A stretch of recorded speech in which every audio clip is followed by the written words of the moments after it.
रोज उछल कूद करने से नेतृत्व की अहमियत घटती है और अन्य राजनीतिक पार्टियां भी उन्हें गंभीरता से लेना छोड़ देती हैं। यही कारण है कि जहां जाने की बात कर रहे थे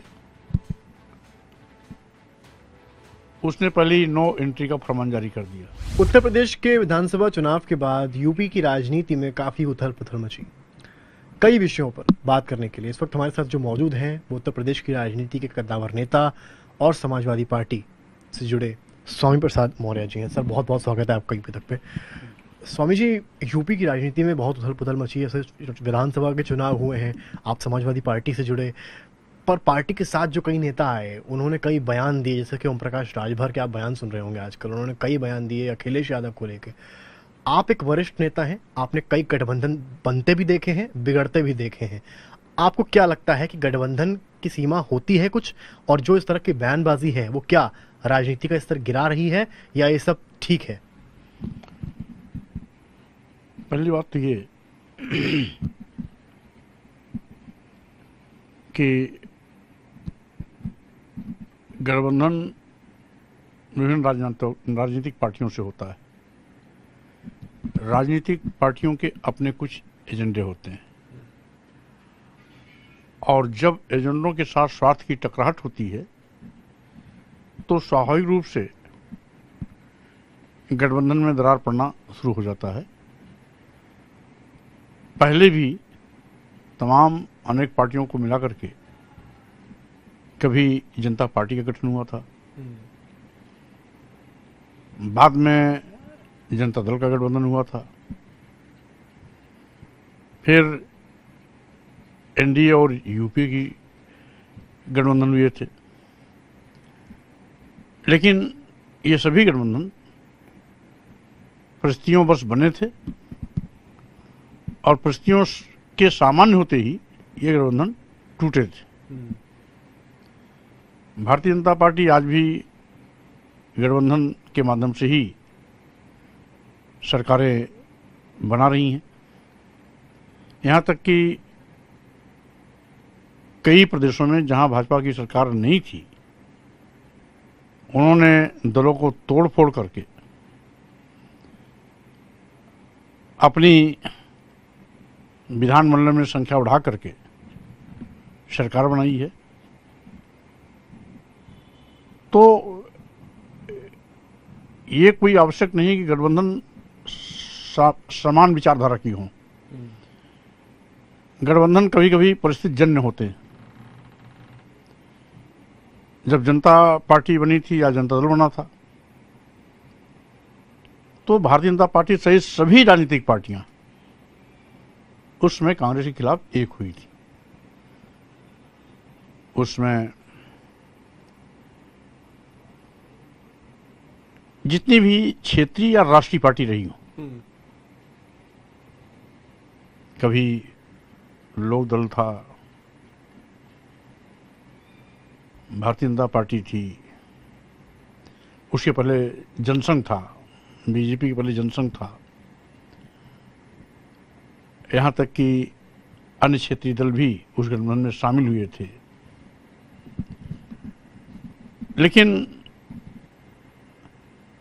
वो गठबंधन कांग्रेस को शिकस्त देने के बाद आपसी टकराहट में टूटा था। इसी प्रकार से जनता दल जब गठबंधन हुआ उसमें भारतीय जनता पार्टी बन गई थी और उसमें लोक दल उसमें बड़ी पार्टी थी। लोक दल आ, लोक दल बा और यहाँ तक कि अन्य प्रदेशों की क्षेत्रीय पार्टियां इंक्लूडिंग कम्युनिस्ट पार्टी भी सब सम्मिलित हुए थे कांग्रेस के खिलाफ। फिर कांग्रेस को पदस्थ करने के बाद आपसी टकराहट में जनता दल भी टूटा था।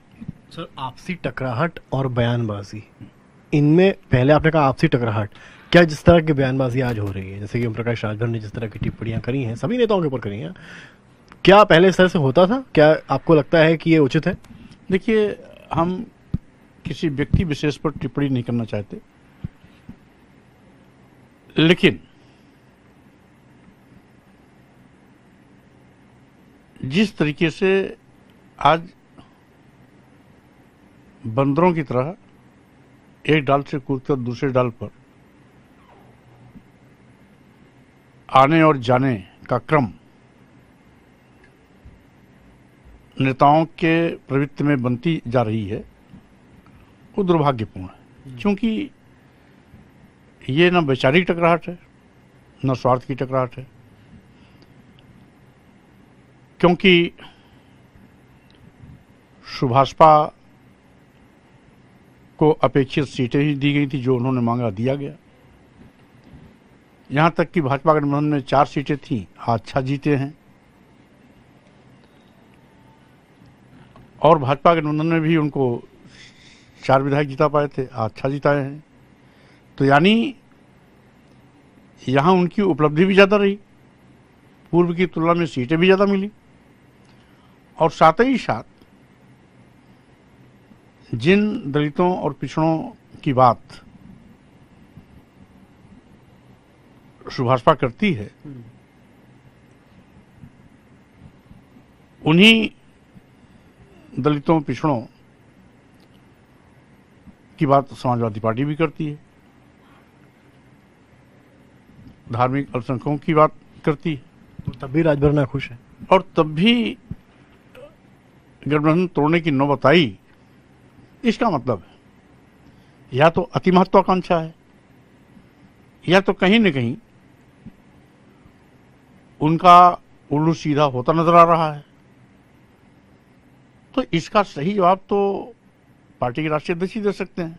उल्लू सीधा होने की बात आपने कही, उनका तो उल्लू किस तरफ जा रहा है वही समझ में नहीं आ रहा है ना। वो तो कह रहे हैं कि एक तरफ कहते हैं बीएसपी में जा रहे हैं, आप पुराने नेता रहे हैं बीएसपी के भी, एक तरफ वो हिंट देते हैं बीजेपी में योगी सरकार ने बहुत अच्छा काम किया है। तो उनका उल्लू सीधा किस तरफ हो रहा है, सवाल तो सबसे बड़ा ये नहीं। अब चूंकि होता ये है कि रोज रोज उछल कूद करने से नेतृत्व की अहमियत घटती है, और अन्य राजनीतिक पार्टियां भी उन्हें गंभीरता से लेना छोड़ देती हैं। यही कारण है कि जहां जाने की बात कर रहे थे, उसने पहले ही नो एंट्री का फरमान जारी कर दिया, ट्वीट करा। तो ऐसी हालात में जानबूझ करके अपनी शाख को दांव पे लगाना, हम समझते हैं किसी भी नेता के लिए बहुत बुद्धिमानी की बात नहीं। आप बसपा में रहे, बहुत वरिष्ठ नेता, आप यूपी के रहे हैं, आपको पूरी आप राजनीति आपने देखी स्वामी जी। आपको लगता है कि राजभर की जगह मायावती की बसपा में है? क्या बसपा इन केस चांस लेगी राजभर को लेने का? देखिए, अब चूंकि राजभर जी भी एक पार्टी के राष्ट्रीय अध्यक्ष हैं, और बहुजन समाज पार्टी उत्तर प्रदेश में 4 बार सत्ता में रह चुकी है,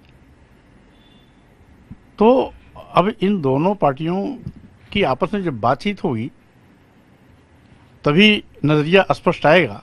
लेकिन बहुजन समाज पार्टी की तरफ से जब नो एंट्री का फरमान जारी हो गया, तो आप जानते ही हैं कि बहुजन समाज पार्टी के दरवाजे बहरहाल इनके लिए खुलने वाले नहीं। अब वो खुलकर बोल भी नहीं पा रहे हैं कि हम बीजेपी में जा रहे हैं, क्योंकि बीजेपी की तरफ से भी दरवाजे पूरी तरीके से खुले नहीं हैं। बसपा ने पहले ही बंद कर लिए हैं, सपा ने वैसे ही स्वतंत्र कर दिया है। अब फिलहाल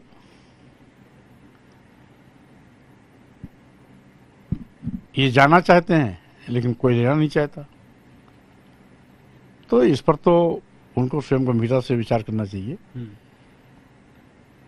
इसके विषय में मैं बहुत कुछ नहीं कह सकता। आप पार्टी से जुड़े हैं, समाजवादी पार्टी से, उनके कई बयान आए कि भाई अखिलेश यादव जो है वो एसी से बाहर नहीं निकलते हैं, इसलिए चुनाव हारे हैं, और अभी भी उन्होंने सीख नहीं ली है, तो अब लोकसभा चुनाव में भी हार की तरफ बढ़ रहे हैं। आप भी अखिलेश के साथ कई मीटिंग्स में रहे हैं, डिस्कशन हुआ, क्या आपको क्या लगता है, आप इस बयान से इत्तेफाक रखते हैं, एसी वाले बयान से? देखिए, कुल मिलाकर के समाजवादी पार्टी के राष्ट्रीय अध्यक्ष भी अखिलेश यादव हैं। अखिलेश यादव जी उत्तर प्रदेश जैसे बड़े प्रदेश के मुख्यमंत्री भी रह चुके हैं।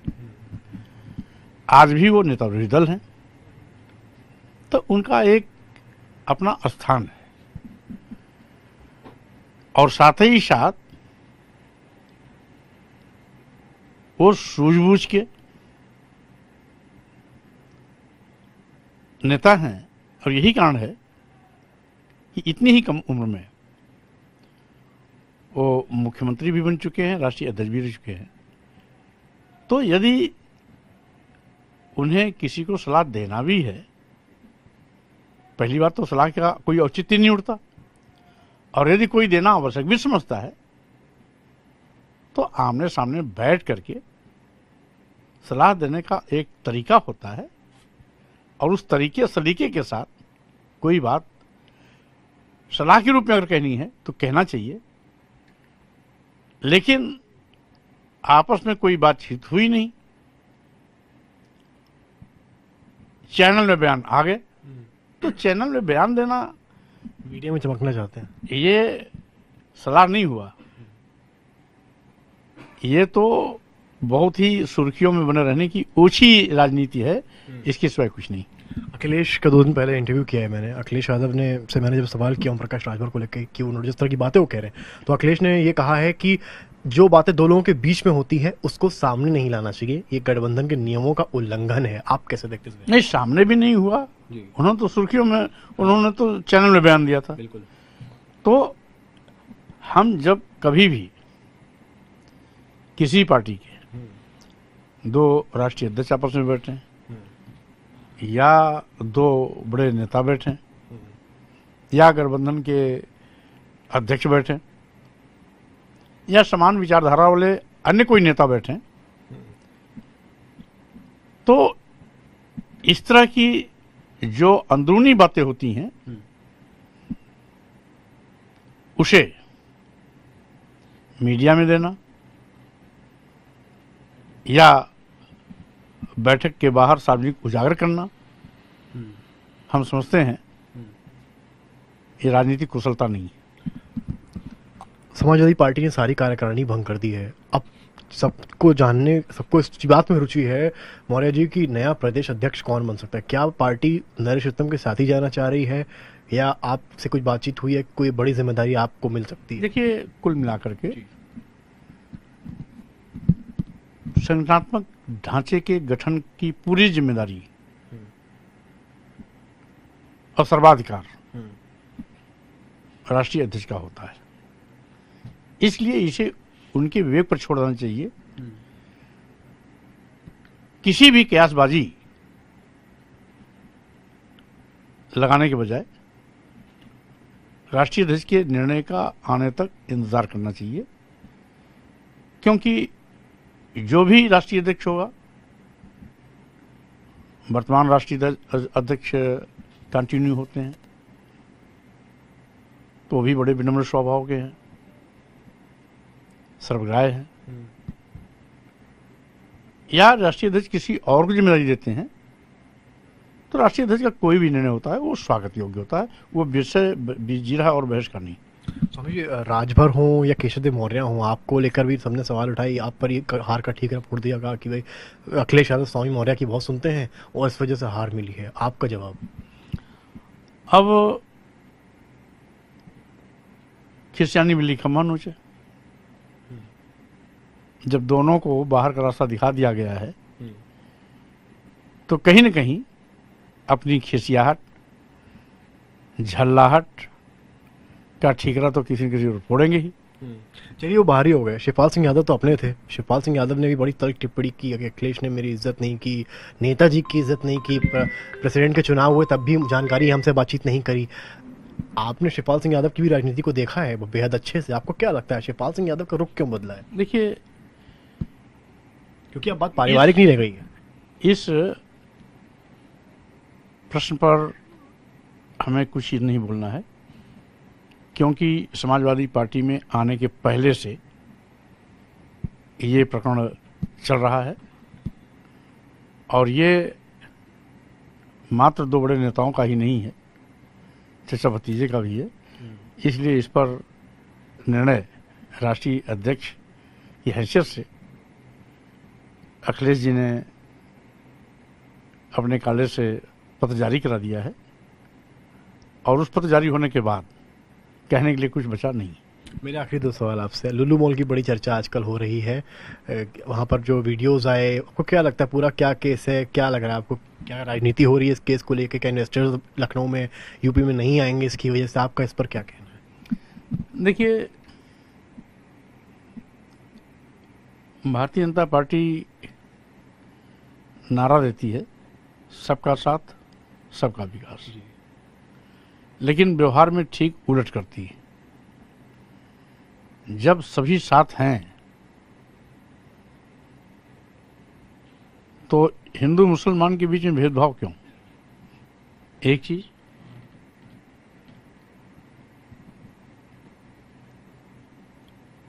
अगर कहीं किसी बात का प्रतिबंध है तो वहां पे इस प्रकार का बोर्ड लगा रहना चाहिए। बिल्कुल जी। कहीं बोर्ड भी नहीं, और साथ ही साथ जब भी किसी भी धर्म के पूजा पाठ का समय होता है तो कहीं भी रहता है संक्षिप्त में अपना वो अपने आराध्य के प्रति श्रद्धा दर्शाता है। इसको हम और अन्यथा तौर से नहीं लेते हैं। मेरा आपसे आखिरी सवाल, अभी एसटीएफ की पूछताछ हुई है, पूरा केस हुआ है, आपने क्या बयान क्या बताया है उनको कि आपका जुड़ाव है नहीं है, क्या रहा है? देखिए, क्योंकि जिस प्रकरण का ये उद्धरण कर रहे हैं तो उसमें एक चीज तो मैं बहुत स्पष्ट कर दूं, हमारे विभाग में 5 साल में कोई जगह ही नहीं निकली, इसलिए किसी भी प्रकार की भर्ती का कोई प्रश्न नहीं उठता। एक चीज। दूसरी चीज, जिसे ये प्यारो और निजी सचिव कह करके मेरा नाम मीडिया में उछालने की कोशिश कर रहे हैं, वो केवल मुझे बदनाम करने की इनकी एक साजिश है।